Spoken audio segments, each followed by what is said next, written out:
he has betrayed the West. He's betrayed human values. He's betrayed the NATO Charter, the Atlantic Charter, the Universal Declaration of Human Rights.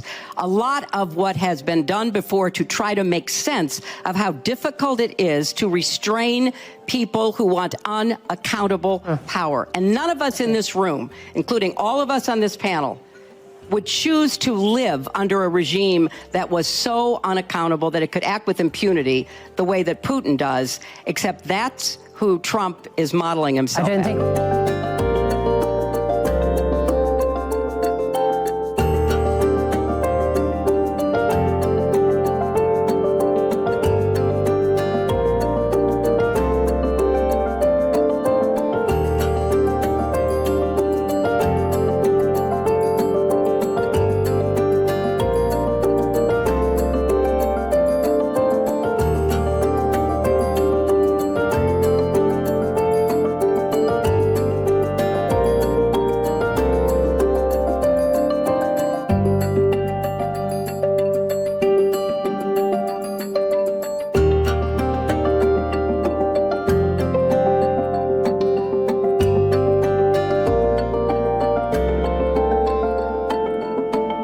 Well, first, I think you really don't like him. You know, that is absolutely true. But I really, not only do I not like him, I don't like him because of what he's doing to the United States and the world. And I think you should take a hard look at it if you think that there is something good that will come out of it. Well, what I think Trump is doing in America, I think it is reaction for something for some policies that really went too far from the regular people, too far from reality. So, you know, we saw the cancel culture. We saw the woke revolution. I don't agree with the gender revolution, the climate alarmism. Which gender? Women having their rights? Let Peter go on. I think there are two genders. So, but some of us think that there is more than one, or more than two gender. I think there is male and female, and the rest probably is a social construct.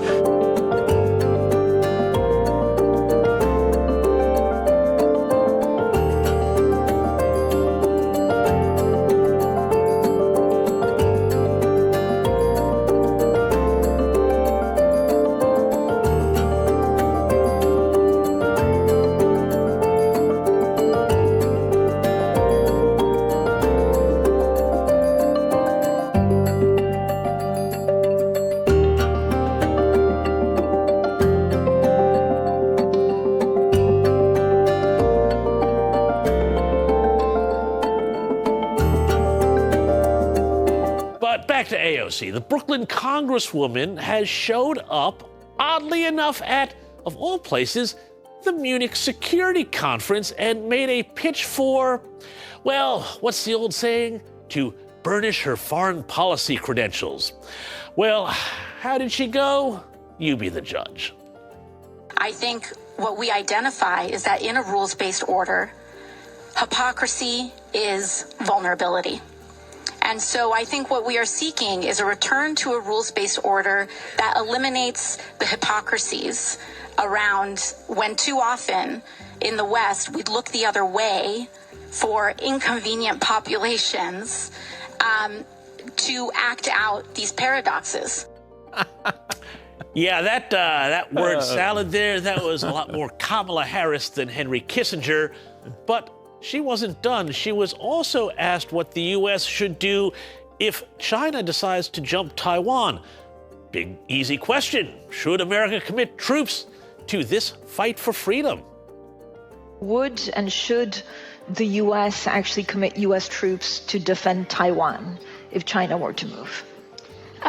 You know, I think that this is such a, you know, I think that this is of course a very long-standing policy of the United States, and I think what we are hoping for is that we want to make sure that we never get to that point.